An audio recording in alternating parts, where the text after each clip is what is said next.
Bienvenidos a este podcast apocalíptico. Bueno, bienvenidos a Guardianes de la Tierra Sagrada. Estáis en vuestra casa. Y nada, y bienvenidos si nos estáis viendo también desde el canal de música de María Soliña. Bueno, como os digo, voy a empezar hoy haciendo una pequeña recapitulación, ¿no? Porque es el momento. Por si acaso te has apuntado nuevo a este podcast y quieres saber de qué va, ¿no? Y por si te interesa ver los otros 2 capítulos anteriores. Bueno, estamos viviendo tiempos de cambio y transformación. La semana pasada se dice que entramos ya de lleno en la era de Acuario. Empezamos a dar unos atisbos, dicen algunos que es desde el año 62 y demás, pero realmente cuando empieza a formarse el cambio es en el famoso 2012, contando los años que hay de equivocación, porque algunos dicen 2012, 2017, en fin, esa es la época en que empieza a verse que Piscis va diciendo adiós y Acuario va entrando, ¿no? Pero entrar de lleno por la puerta grande y como toreros lo hemos hecho esta semana.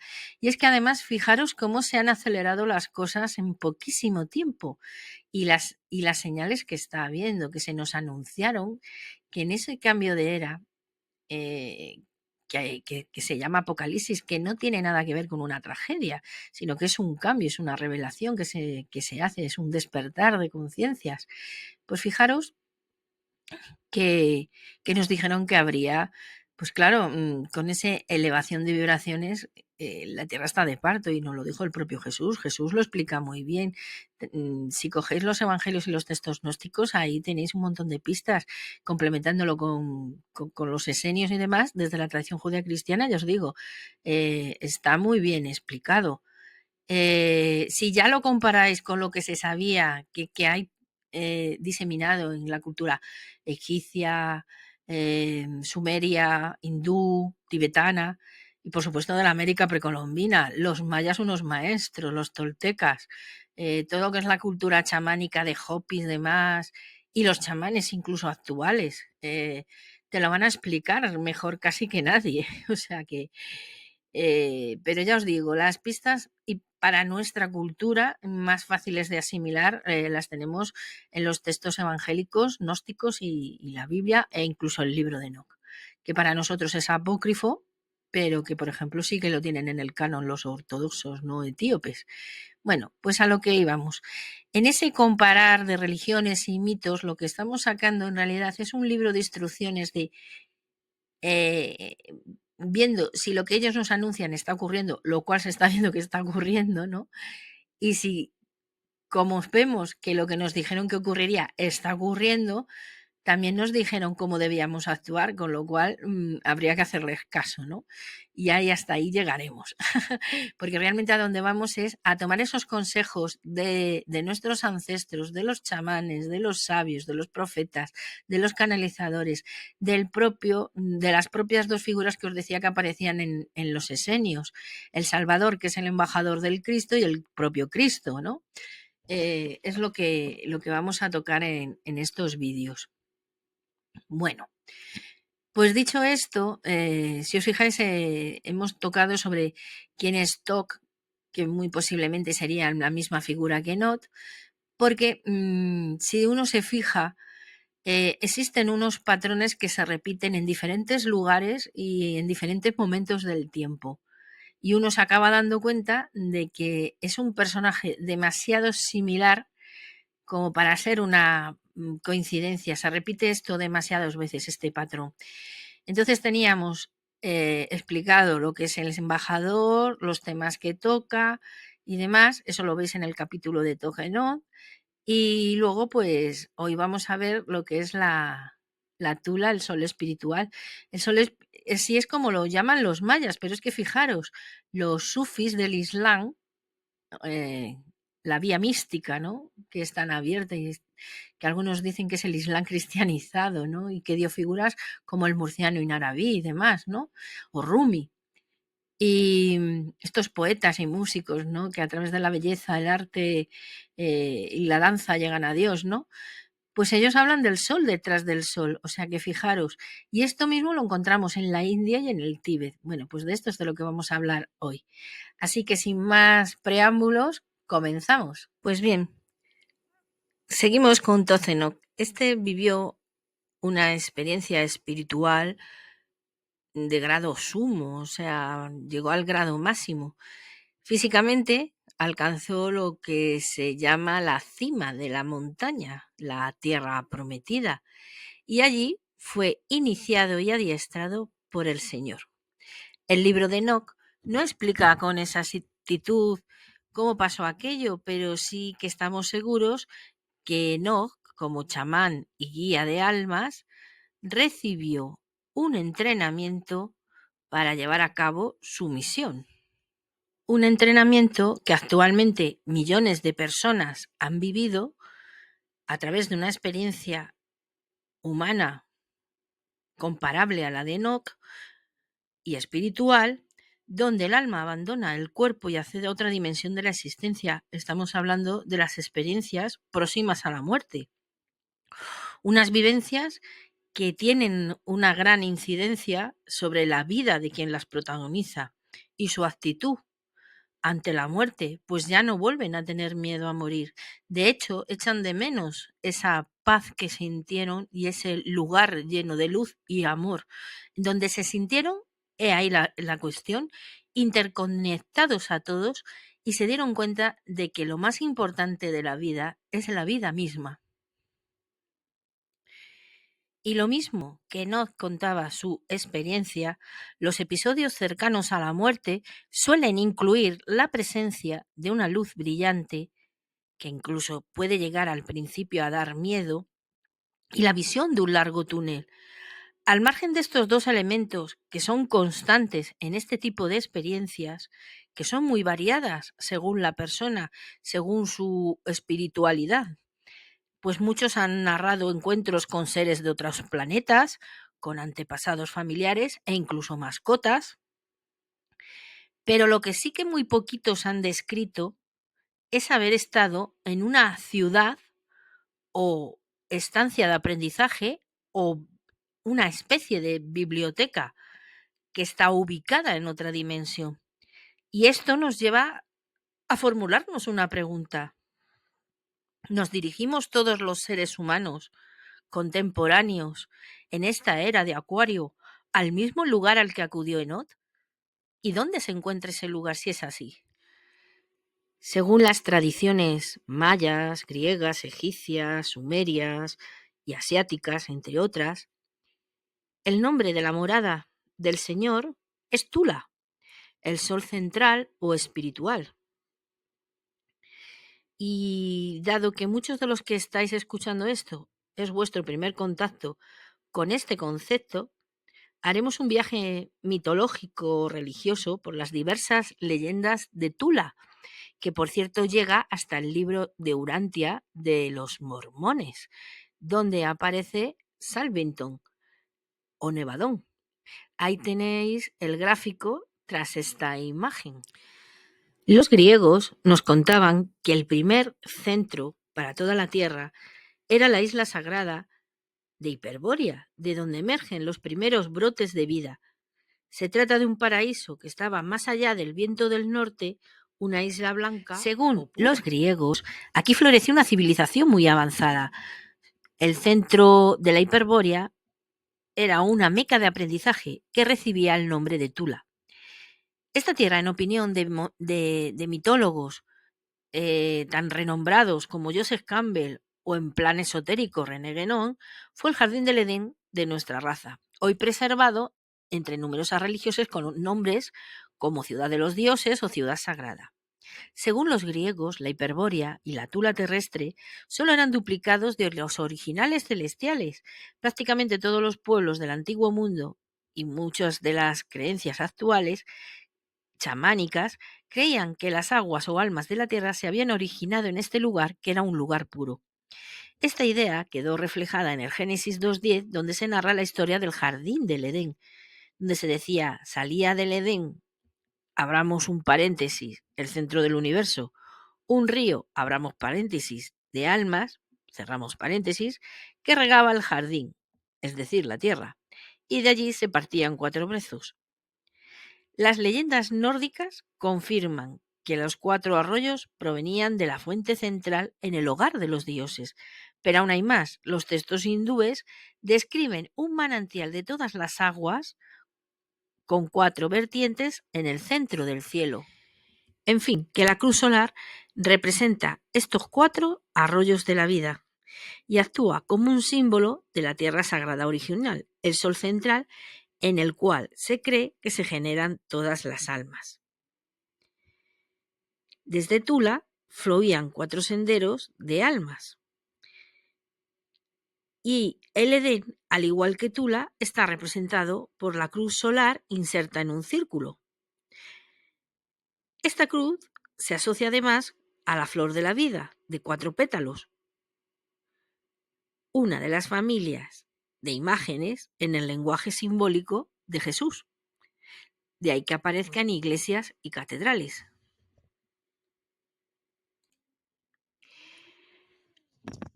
Por cierto, aquí he incluido el cisne porque el cisne está muy vinculado a Apolo, pero es que además volvemos a encontrar el ansa, el cisne, en los mitos hindúes con Sarasvati y muchos otras leyendas, ¿no?, de la mitología hindú.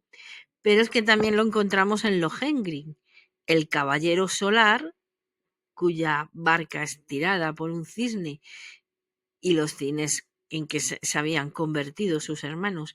Si os fijáis, todos los símbolos y arquetipos están relacionados a través del tiempo y las culturas. Los budistas miran hacia la estrella polar, que es lo que simboliza el cisne, y las alas del corazón de los sufís también tienen esa relación con la estrella polar. Del mismo modo que la Luna y la Tierra giran alrededor del Sol, nuestro sistema solar orbita en torno al centro de nuestra galaxia, o el centro del universo. Se cree que este se encuentra en la constelación de Orión, nuestro planeta. El concepto de un sol central o espiritual, un sol más allá de nuestro sol, consta de muy distintas denominaciones en todas las culturas de nuestro planeta. Se la ha llamado isla blanca, isla flotante, isla giratoria, isla perdida en medio del océano cósmico.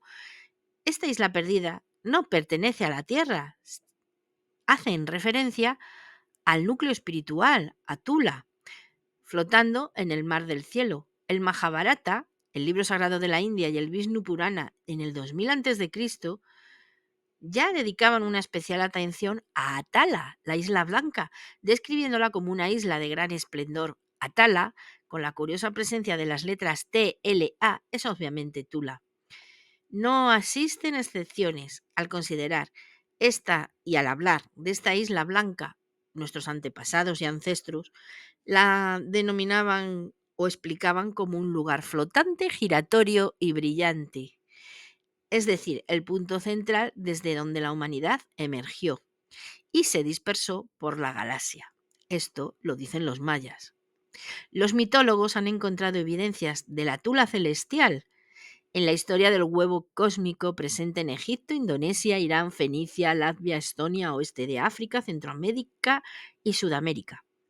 Y es que mayas, indios, celtas, egipcios, japoneses, nórdicos, chinos, todos creyeron en la existencia de esta isla asociada a la inmortalidad. Una isla a la que la denominaron como Isla de los Bienaventurados, Isla de la Fortuna o Isla Sorlinga. Todos estos nombres, todas estas concepciones de flotante, giratoria y brillante que hemos dicho, hacen referencia a la Tula celestial. La función de esta isla, según la leyenda china, consistía en albergar a todos aquellos que hubieran ganado la inmortalidad o que hubieran venido a la Tierra para vivir en cuerpos humanos con el fin de acceder a reinos más elevados de la existencia, es decir, el reino de los cielos del que hablaba Jesús, es decir, Miguel de Nevadón. Vamos al gráfico que había más atrás.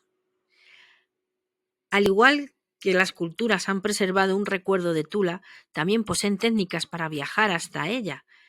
Y una de ellas es la capacidad para provocar experiencias cercanas a la muerte o que provoquen en nuestro cerebro a través de drogas psicotrópicas esa experiencia, como pueden ser hongos y ayahuasca, etcétera, etcétera. Por otra parte, las religiones de estas culturas también desarrollan los métodos para regresar a Tula de forma permanente. La órbita de la Tierra alrededor de Tula se divide en ciclos, mundos o grandes años, compuestos por 26.000 años. Estos periodos están formados a su vez por 12 nuevas eras de 2.150 años cada una. El símbolo chino del yin y el yang, el luna Q maya y el emblema navajo nos explican este viaje. Debido a la inclinación de la Tierra con respecto a su eje, esta gira hacia Tula durante la mitad del ciclo de 26.000 años y se aleja durante la otra mitad. Esta idea ha permanecido en los pueblos antiguos, entre ellos el maya, el hindú, el tibetano. Estos siempre han defendido en que en la aproximación de la Tierra a Tula, la humanidad siempre experimenta un despertar espiritual y, por el contrario, en el proceso de alejamiento se entraba en un letargo espiritual. A lo largo de los últimos 2.000 años hemos permanecido en el punto álgido del letargo, es decir, hemos estado en el Kali Yuga. Ahora que ya estamos en la era de Acuario, entramos en la época brillante. Pero es que además es más que probable que miles de millones de almas saltarán a Tula en este momento. Pero ¿cómo y a dónde? Bueno, pues vamos a ir respondiendo. A primeros de los 90, astrónomos de la Universidad de Arizona, utilizando una cámara de rayos infrarrojos acoplada a un telescopio de alta tecnología, creían haber descubierto un agujero negro ubicado cerca del centro de la Vía Láctea. No fue hasta el 2022 que se pudo hacer una foto del dicho elemento, y no fue hasta el 2024 que se reveló que el movimiento era en espiral en el centro de nuestra galaxia. Pues bien, algunos físicos siempre han defendido la teoría de que los agujeros negros son máquinas del tiempo que podrían dar acceso a dimensiones paralelas. Desgraciadamente, estos cuerpos celestiales, debido a su reducido tamaño y asombrosas fuerzas gravitatorias, atraen todo a su seno, todo material que se encuentra próximo a ellos. Por tanto, aventurarse hacia un agujero negro es un cometido ciertamente peligroso. Ni tan solo la luz escapa de estos imanes, que son los agujeros negros. ¿Y quién osaría acercarse a un agujero negro? Pues nadie. Pero es que resulta que los propios físicos se dieron cuenta de que también hay agujeros blancos o pozos cósmicos de materia y energía. Sí, porque para cada acción que acontece existe una reacción igual u opuesta, y si los seres humanos están programados para regresar a su hogar, quizás estas sean las razones por las que los físicos fueron llevados a descubrir las galerías de gusanos en dirección a Tula. Nuestros científicos opinan que todo lo que un agujero negro puede devorar, un agujero blanco lo puede devolver a su origen. Los agujeros blancos conformarían la imagen que nuestros ancestros tendrían del centro de la galaxia. Así que la influencia de un núcleo galáctico remoto y generador de materia puede ser muy antigua para algunos, pero ahí está. También tenemos que tener en cuenta la importancia de nuestro Sol, que está conectado al Sol espiritual, nombre con el que se conoce a Tula. Esta influencia es transferida automáticamente a todos y cada uno de los habitantes de la Tierra. Y así es como llegan los códigos de luz, que mucha gente dice, ¿cómo puede haber códigos de luz en el Sol? Pues son los códigos que se nos están enviando desde la Tula celestial. Estos agujeros blancos se están investigando y han llevado a los científicos a considerarlos como caminos, senderos o pasadizos, llamados galerías de gusano o agujero de gusano. Durante los últimos años, este concepto también ha sido denominado como puertas de la galaxia, y ha sido objeto de debates, de series televisivas y de películas como Contact, Star Trek, Stargate o la más reciente, Interestelar. Pues bien, en los agujeros de gusano podemos hallar puertas que son como atajos que permiten realizar desplazamientos intergalácticos de un modo rápido. Eso lo vemos muy bien en la película Contact, que interpretaba Jodie Foster con Matthew McConaughey.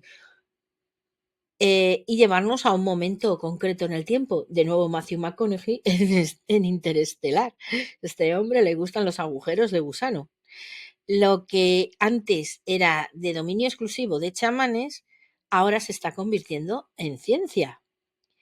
Así que no es de extrañar que algún día aparezca un físico o un científico y nos diga que ha redescubierto una galería de gusano o puerta cósmica que nos lleva a los orígenes del alma humana, es decir, a Tula.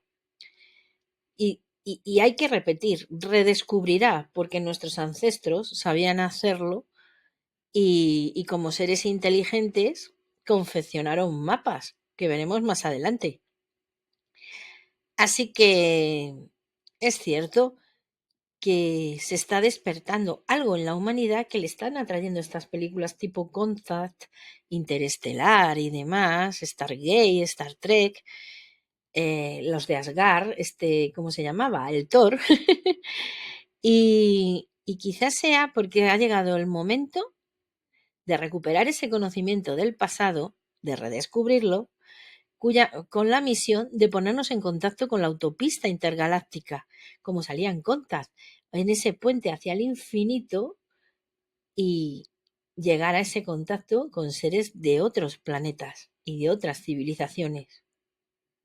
Bueno, pues hemos llegado a ese punto en el que nos hemos encontrado con los Bolontiku, es decir, los 9 señores del tiempo y del destino de la mitología maya, que tienen su paralelismo con los 9 señores del tiempo y del destino de las profecías de Shambhala que transmitió el maestro Chögyam Trungpa Rinpoche, ahí está, en la que habla de los 9 grandes La.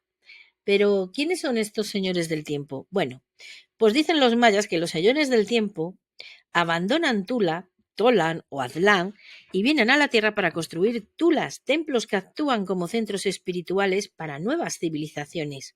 En los cambios de era, esos templos son también centros de aprendizaje donde civilizaciones enteras serán iluminadas y donde individuos adquieren la capacidad de desvanecerse y literalmente y acceder a los reinos superiores de la existencia. Resulta fascinante rastrear la cadena de significados del término maya Aztlán, con el que se cree que se hacía referencia a la Atlántida. Aztlán, TLA, significa lugar blanco o el hogar de las garzas. La garza, como ya hemos comentado, es el ave de la resurrección y la ascensión, o del desplazamiento a reinos superiores. Las doctrinas que se imparten en esas tulas desempeñan la función de mantenernos en equilibrio y armonía con el sol espiritual. Y esto nos lleva a que precisamente es en estos lugares de aprendizaje donde se capacita para ascender o regresar a Tula.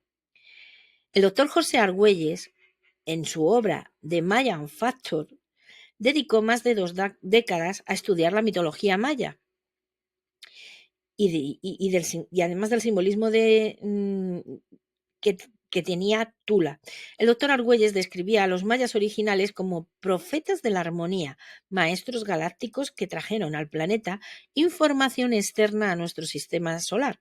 Debido a que Tula, al igual que la Tierra, se encuentra en su propia espiral ascendente y por lo tanto se mueve en relación al resto del universo, de vez en cuando hay que hacer ajustes periódicos en el puente que vincula a ambas.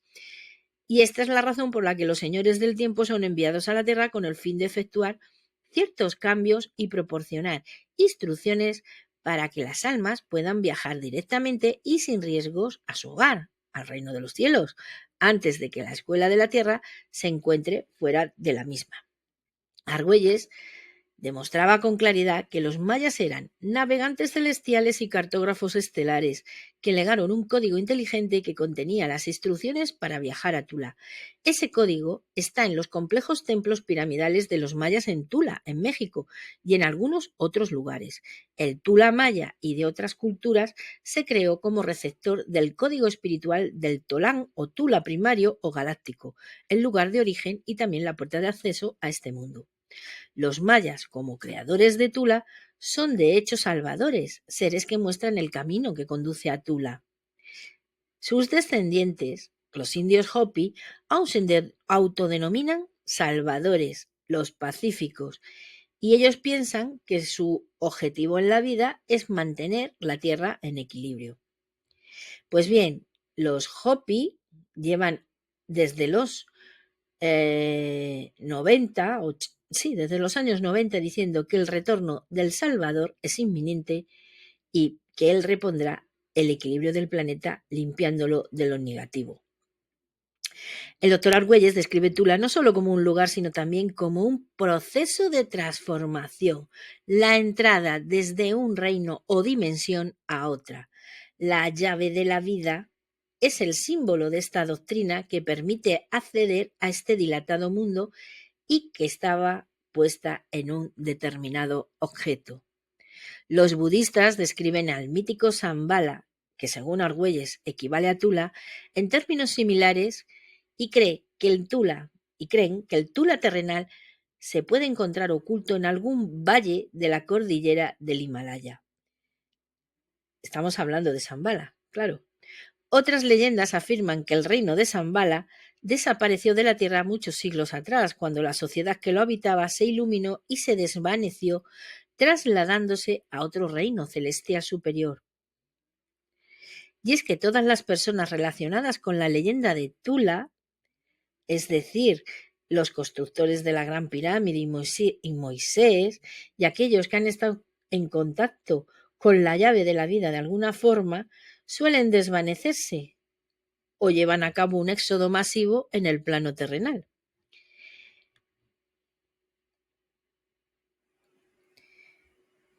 El escritor y pintor y místico Nicholas Roerich efectuó una expedición a Mongolia en 1934 con el fin de buscar la legendaria ciudad de Shambhala, Tula y su rey.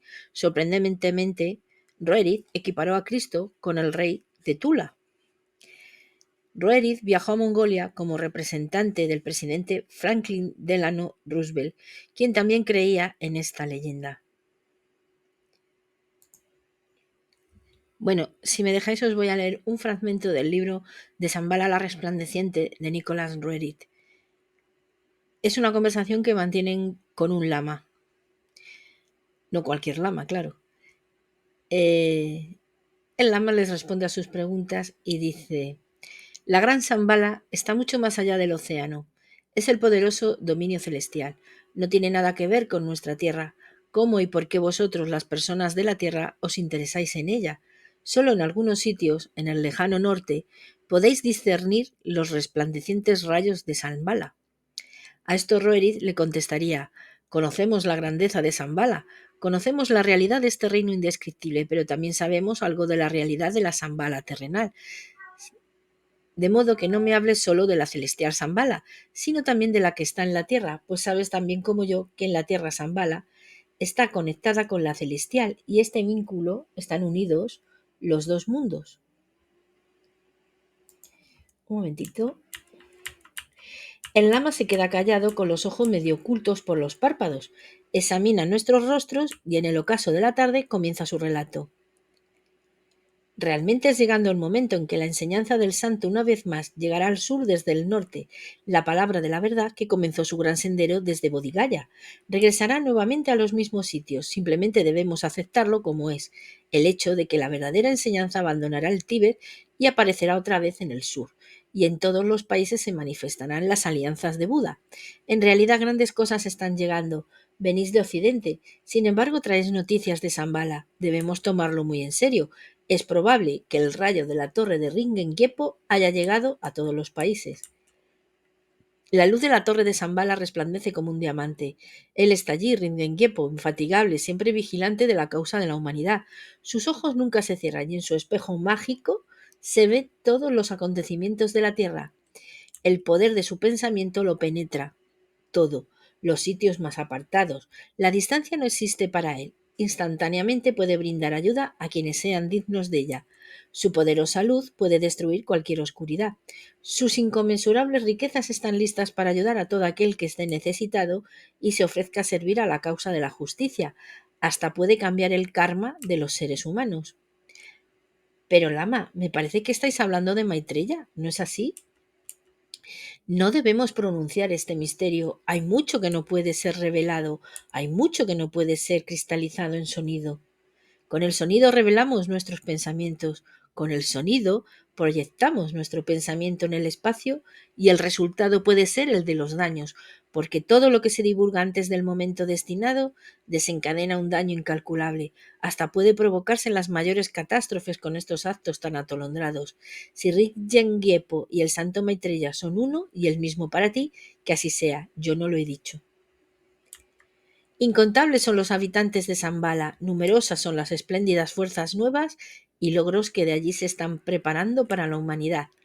Lama, el Vedanta nos dice que muy pronto serán entregados a la humanidad nuevas energías. Es verdad. Innumerables son las grandes cosas predestinadas y preparadas. A través de las sagradas escrituras sabemos de la enseñanza del santo sobre los habitantes de las estrellas distantes. De la misma fuente hemos oído del pájaro de acero volador, de serpientes de hierro que devoran el espacio con fuego y humo. Tathagata, el santo, predijo todo para el futuro. Sabía que los ayudantes de Rinzai Gyatso se reencarnarían a su debido tiempo, que el ejército sagrado limpiaría Lhasa de todos sus atroces enemigos y que se establecería de nuevo el reino de la justicia. Lama, si los grandes guerreros se encarnan, ¿acaso las actividades de Zambala no tendrán lugar aquí en nuestra tierra?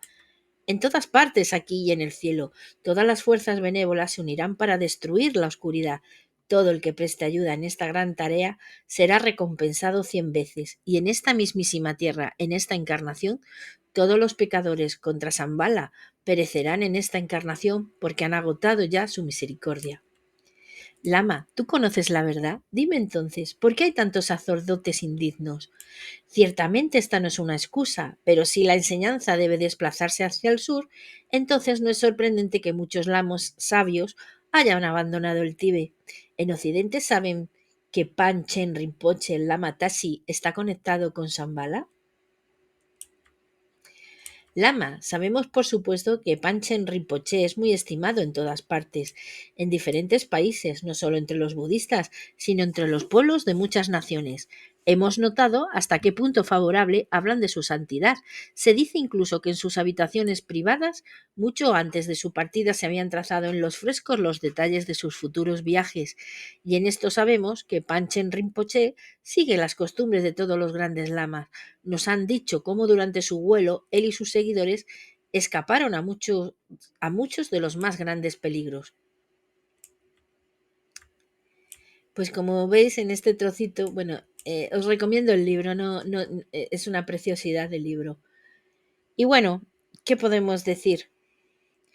Pues que hoy en día los tibetanos verdaderamente creen que el rey de Tula regresará pronto, que está al caer, para conducir a la humanidad hacia una nueva era de paz y luz. De nuevo, la profecía se corresponde con la de los mandeos precristianos, los nazarenos de la actualidad, descendientes de los esenios. Los mandeos preservaban con sumo esmero una profecía relativa a Tula.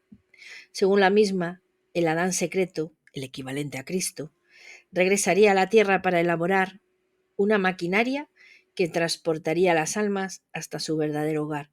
Podría tratarse de un mecanismo real e infinito o quizá es simbólico, pero es más que probable que se esté hablando de un proceso interior en cada uno de nosotros, representado físicamente en forma de templo o artefacto. Y alguno habrá que dirá en qué lugar dejamos a Jesús en estas leyendas acerca de Tula. Pues bien, si nos centramos en textos cristianos hallados en la Hammadi hay que tener una buena razón, ¿no?, para creer que Jesús regresará a la tierra y construirá una nueva Tula con el fin de restaurar esa conexión entre la Tula celestial y la civilización humana. María Magdalena, esposa de Jesús, es un libro que se publicó en 1994 de Margaret Starber, en el cual nos decía que el Nuevo Testamento griego no denominaba a Jesús carpintero, sino tecton. Este es el equivalente a un ingeniero de construcción frente a carpintero, que es nayar. Un nayar se aplica a una hermandad sagrada, a los nazarenos, quienes hicieron del trabajo con la madera su modo de vida. Pero el tectón, que es lo que se dice de Jesús, es el ingeniero de la construcción, un diseñador de casas. A lo que añadiremos, probablemente para el Señor, o de puentes, probablemente hacia el infinito y hacia el hogar, hacia Tula. Es decir, Jesús no se convertiría en la ruta más directa hacia Tula.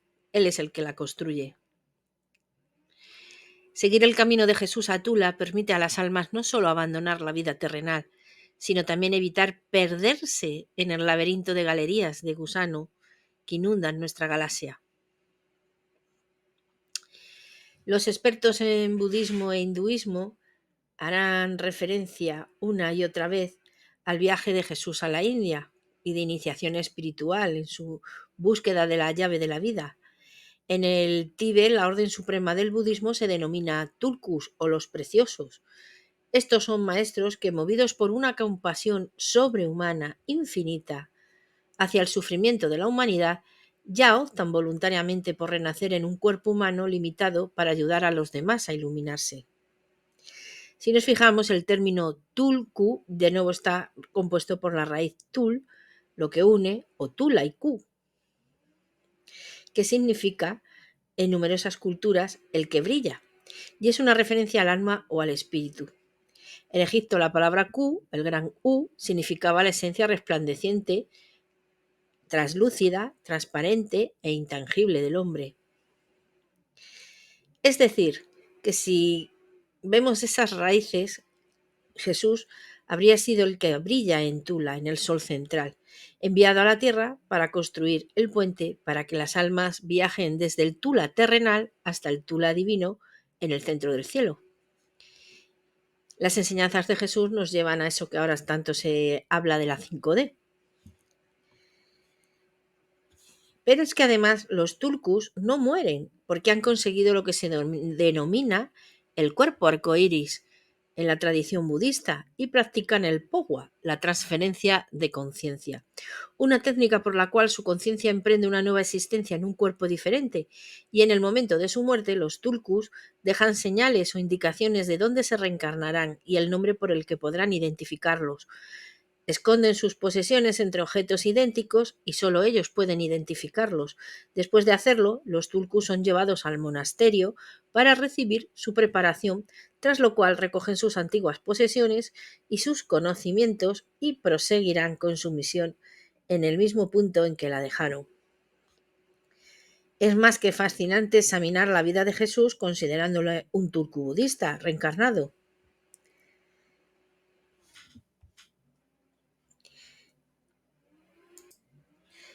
La clave de esto sería Taxila, una ciudad en el norte de India, un enclave budista, donde de nuevo encontramos la T, la L y la A. Taxila era muy conocida en el mundo antiguo por su universidad, donde se enseñaban ciencias ancestrales. Llegó incluso a ser comparada con Alejandría, en Egipto, cuya inmensa biblioteca contenía unos 500.000 libros de textos antiguos, probablemente algunos antediluvianos. Taxila, en la actualidad, es una ciudad perdida y se suele ignorar su influencia en la unificación del este y oeste. Pero en los tiempos de Jesús, Taxila y Alejandría estuvieron vinculadas. Los misioneros budistas en Alejandría mantuvieron un contacto constante con Taxila, y entre los ilustrados se encontraban los esenios judíos. Los documentos de Carsten estuvieron asociados a una comunidad de monjes budistas de las proximidades. De hecho, la semejanza en sus doctrinas obvia una considerable interacción entre ambos. Jesús cumplió las profecías del nacimiento de un rey sagrado presente en un gran número de religiones y naciones. Los esenios le otorgaron el título de Cristos, traducción literal de el hombre de la luna que sana. Los egipcios el de buen pastor, en nombre de Osiris, del dios persa Mitra, el de luz del mundo, sol de la justicia, Helio, sol naciente, el dios griego Dionisio, el rey de reyes, dios de dioses, Vishnu, Mitra, fueron el Hijo del Hombre y el Mesías respectivamente hasta que Jesús apareció y recibió todos estos títulos. Sí, ya sé que Cristo es el ungido en griego, pero también se le puede dar otra interpretación. Escuelas del misterio de todo el mundo han afirmado y afirman que en determinadas épocas, la historia de la humanidad, en particular al principio de cada nueva era, niños y hombres normales pueden ser poseídos por el Espíritu Santo de Dios y son los llamados hijos de Dios. Los budistas conciben al niño Jesús como un tulco reencarnado.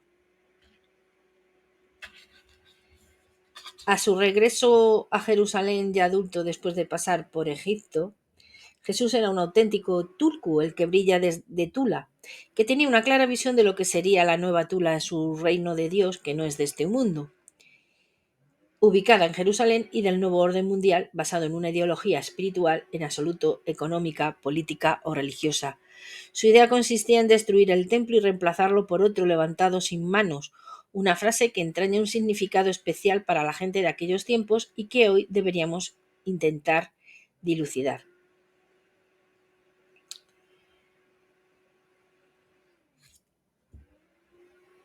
Para activar la red de vibración espiritual con el fin de crear la nueva Tula a través de la Tierra, Jesús insinuó que iba a destruir el tejido social de la vida en el planeta y a tejer uno nuevo.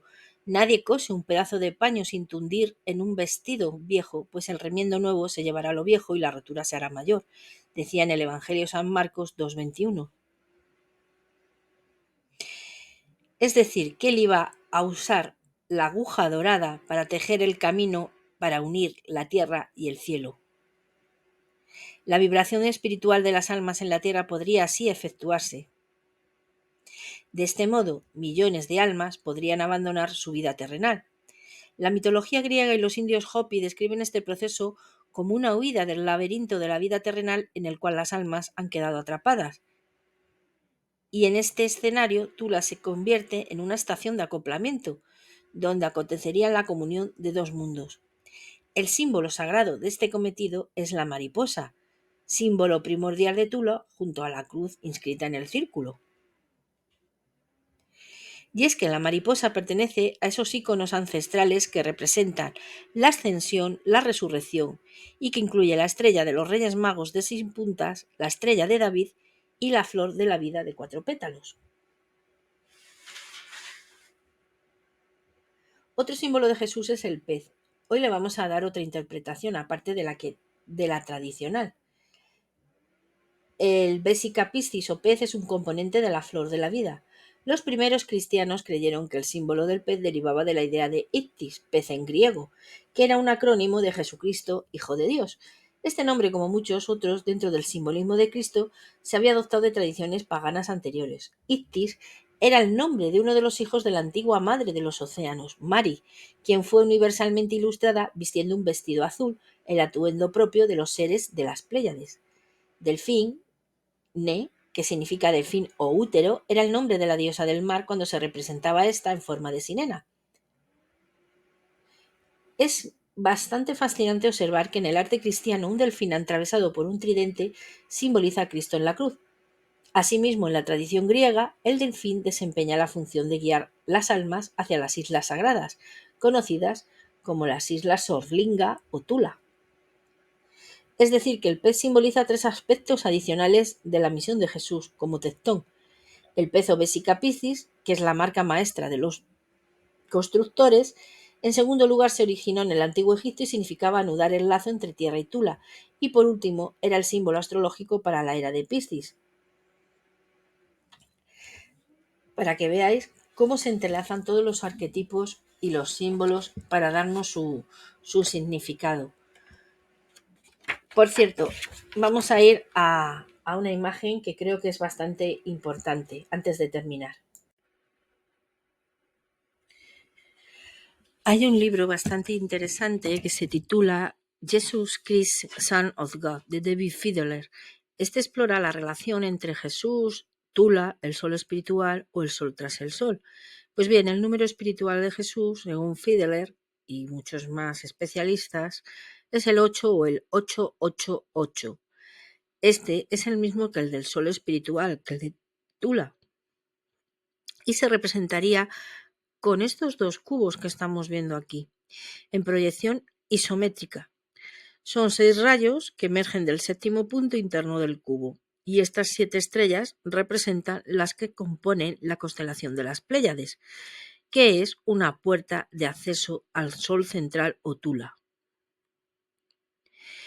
De esa manera, la clave de los misterios ancestrales de Tula estaría revelada en el cubo superior, ya que a través de esta perspectiva descubrimos un octavo y oculto sol espiritual, del que fluyen las almas, como hemos visto.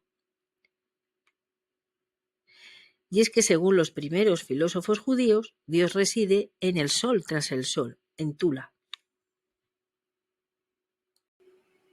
Pues bien, la era de Piscis terminó. El signo del pez debe ser reemplazado. Ya no nos queda otra. Hemos entrado en la era de Acuario de lleno, simbolizada por el hombre que sostiene un cántaro con agua. El agua es el símbolo de la sabiduría. Una cuestión muy interesante porque Acuario es un símbolo de aire mental, mientras que el agua es emocional.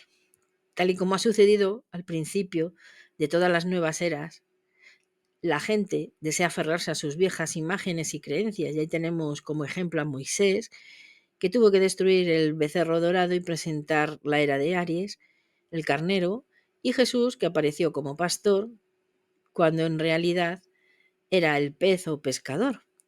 En la era de Acuario dejamos de ser peces para transformarnos en otra cosa.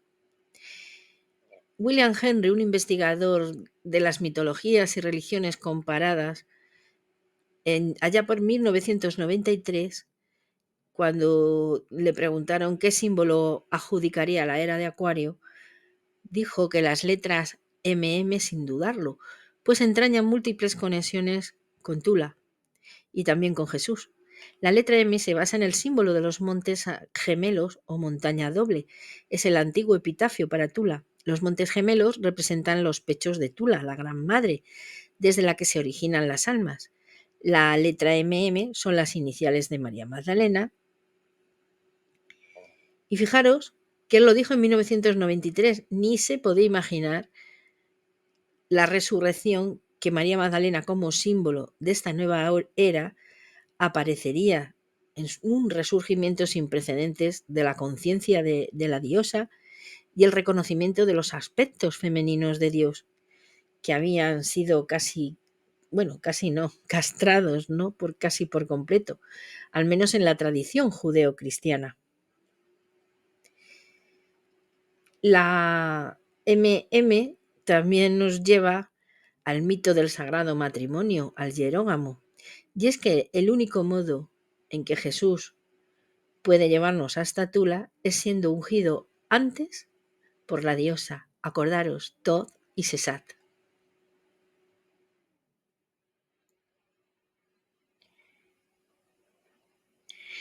Esta creencia del hierógamo del que hablábamos se muestra en su forma más misteriosa y enigmática en la entrañable y popular película de 1989, La Sirenita de Disney. Y es que, como Margaret Starbird comenta en su obra María Magdalena, en los primeros minutos del film, la sirenita, Ariel, recupera un cuadro de un galeón hundido, y se trata ni más ni menos que de la Magdalena penitente del pintor francés del siglo XVII, Georges de Latour. Bien, pues niños de todo el mundo, una generación y no pocos adultos, se enamoraron de esta preciosa historia y película que narraba la búsqueda por parte de la sirenita de su príncipe azul.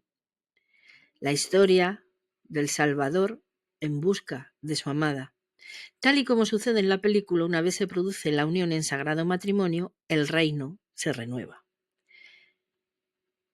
Y es que conviene recordar que Ariel, además de significar en hebreo león, acordaros que se decía de Jesús, vine como cordero, pero retornaré como león, no es más que otro de los nombres de Jerusalén, la ciudad de la paz. Y habría que preguntarse por qué Disney recurrió a esta imagen de todos los cuadros existentes de arte. Se tuvo que coger la Magdalena del Georges Latour para que no hubiera dudas de que una sirenita pelirroja acompañada de un pez nos hablaba de lo que nos estaba hablando. Tenemos que saber que alguien en Disney, algún artífice iluminado, conociendo los símbolos de la que sería la nueva era de Acuario y queriéndolos anclar en la nueva conciencia esfera de la humanidad, decidió poner en la mente de los niños a Ariel, la sirenita. Porque no olvidemos que una película con una producción tan cara, nada se deja al azar. Todos los detalles son bien calculados, bien estudiados, incluido ese oscuro cuadro de María Magdalena. Y es que el segundo símbolo posible para la era de Acuario surge al zambullirnos en la historia. Acuario simboliza no solo el hombre sosteniendo el jarro de agua, sino también el ave fénix, la garza, el ave de la resurrección. La ascensión es el cáliz de la inmortalidad, es el cáliz que contiene el agua de la sabiduría, el que nos capacita para transformarnos en garzas, en seres de luz, que podrán volar hacia dimensiones superiores de conciencia. La búsqueda de la amada por parte del Salvador, enlazado al símbolo MM y con la garza sobre el vértice de la pirámide. La voz de la amada de la garza, sentada a sus pies y escuchando su palabra. Evangelio de San Lucas 10:39. Pronto será escuchada. Una vez más, ella, decía William Henry, le ungirá y el vínculo entre la tierra y el cielo se renovará.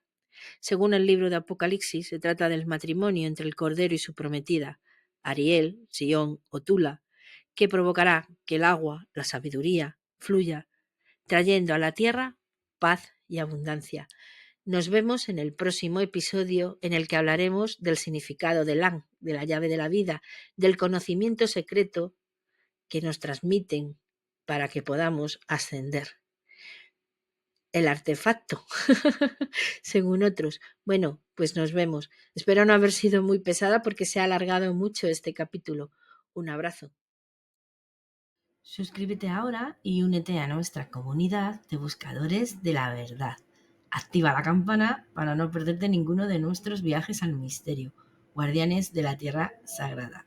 Ya sabes, porque el conocimiento prohibido está más cerca de lo que imaginas.